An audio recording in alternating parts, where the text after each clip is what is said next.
Hello friend, welcome back to our channel. Friend, আজকে তোমাদের সঙ্গে সোনালি মোরগের লাল লাল ঝোল রেসিপি নিয়ে হাজির হয়েছি। তো এখানে আমি 1 কিলো 500 গ্রাম চিকেন নিয়ে নিয়েছি। এটা সোনালি মোরগ। তোমরা হয়তো শুনেছ যে পোলট্রিরই একটু আলাদা একটা ভিন্ন জাতের এই মুরগিগুলো হয়, যেটা এখন বাজারে খুবই প্রচলিত। তো আমরা আজকে রান্না করব সোনালি মোরগের লাল ঝোল। রেসিপিটা সম্পূর্ণ বাটা মশলায় আমি করব, আর টিপস সহ এত সুন্দর খেতে হবে। তো এখানে আমি একটা কড়াই বসিয়ে দিয়েছি।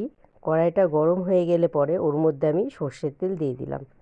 তেলগুলো গরম হয়ে গেলে পরে ওর মধ্যে আমি কেটে রাখা আলুগুলো দিয়ে দিলাম। এখানে আমি আলু দিয়ে লবণ দিয়ে দিচ্ছি, আর সামান্য পরিমাণ হলুদ দেব। হলুদ লবণ দিয়ে আলুগুলোকে ভালো করে ভেজে নেব, যেন ভেতর থেকে সম্পূর্ণটা কুক হয়ে যায়, কোনো কাঁচা ভাব না থাকে।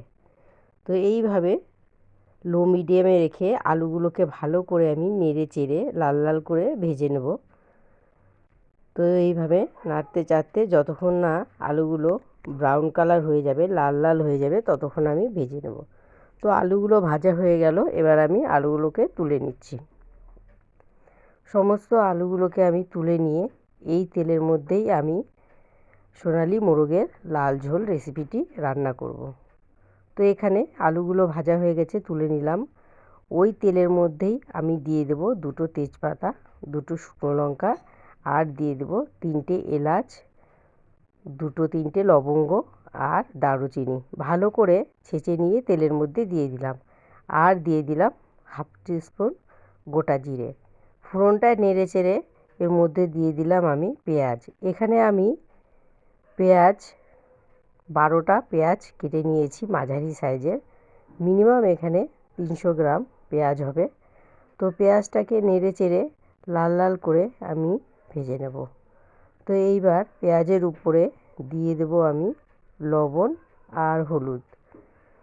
এখানে আমি সামান্য পরিমাণ লবণ দিয়ে দিলাম, আর দিয়ে দেব হলুদ। হলুদ আর লবণ দিয়ে আমি পেঁয়াজটাকে খানিকক্ষণ ভেজে নেব, যতক্ষণ না পেঁয়াজটা একটু সফট ভাব হয়ে যাচ্ছে। তো পেঁয়াজটাকে এরকম করে নেড়ে চেড়ে ভালো করে আমি ভেজে নেব। পেঁয়াজটা ভাজা ভাজা হয়ে গেছে, এবার আমি এর মধ্যে দিয়ে দিচ্ছি আদা বাটা আর রসুন বাটা। এখানে আমি পরিমাণ অনুযায়ী আদা বাটা নিয়ে নিয়েছি, আর রসুন বাটা পাটায় বেটে নিয়েছি। তো এবার এগুলোকে দিয়ে আরও কিছুক্ষণ জন্য আমি পেঁয়াজটার সঙ্গে কষিয়ে নেব। পেঁয়াজটার সঙ্গে আদা আর রসুনটাকে ভালো করে কষিয়ে নিয়ে বাদবাকি মশলাগুলো দিয়ে দেব।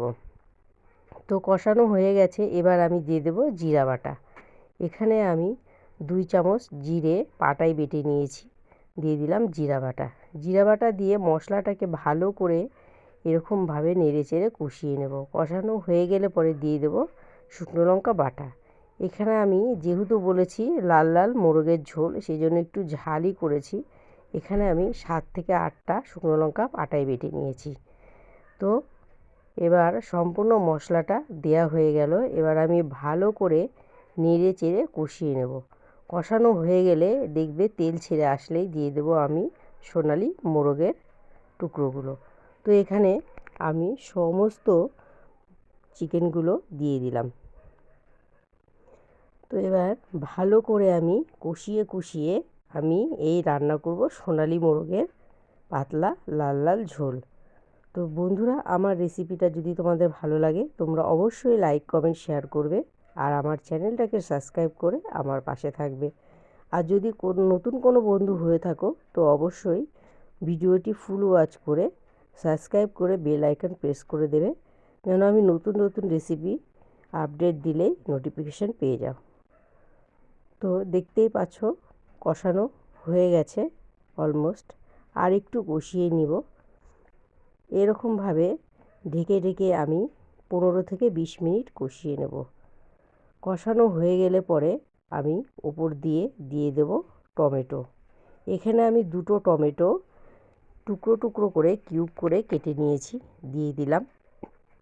টমেটো দিয়ে কষাতে থাকবো আরও 10 মিনিট। টমেটোটা যতক্ষণ সফট হয়ে এই মাংসের সঙ্গে পুরো মিশে যাচ্ছে, তো উপর দিয়ে দেব আর একটু লবণ। লবণটা কম মনে হলো, তাই আমার পরিমাণ অনুযায়ী স্বাদ অনুসারে আমি লবণটা ব্যবহার করছি। তো লবণটা দেয়া হয়ে গেলে পরে আর একটু কষিয়ে নেব। কষানো হয়ে গেলে পরে আমি দিয়ে দেব ভেজে রাখা আলুগুলো। আলুগুলো তো 100 ভাগের মধ্যে প্রায় 90 ভাগ কুক ছিলই, সামান্য পরিমাণ ভেতর থেকে শক্ত ছিল। তো কষানো হয়ে গেছে, এবার আমি পরিমাণ মতন জল দিয়ে দিলাম। যেহেতু এটা মোরগের ঝোল করব, সেই অনুসারেই আমি এখানে জলটা ব্যবহার করলাম। তো ঝোলটা ফুটে এসেছে, হয়ে গেছে, আর আমি উপর দিয়ে সানরাইজের গরম মশলা পাউডার ছড়িয়ে দিয়ে গ্যাসের ওভেনটা অফ করে নামিয়ে নিচ্ছি সোনালি মোরগের লাল লাল ঝোল। তো বন্ধুরা, রেসিপিটা কিন্তু অসাধারণ হয়েছিল। দেখতে যেমন অসাধারণ, খেতেও কিন্তু হয়েছে অসাধারণ। তোমরা চাইলে বাড়িতে ট্রাই করে দেখতে পারো। আর আমার রেসিপিটা তোমাদের দেখার জন্য সবাইকে আমার মন থেকে তোমাদের ধন্যবাদ। তো দেখতেই পাচ্ছ, গরম ভাতের সঙ্গে গরম সোনালি মোরগের লাল লাল ঝোল রেসিপিটা জমিয়ে খাওয়া দাওয়া করলাম। আর সবাইকে ধন্যবাদ। Thank you.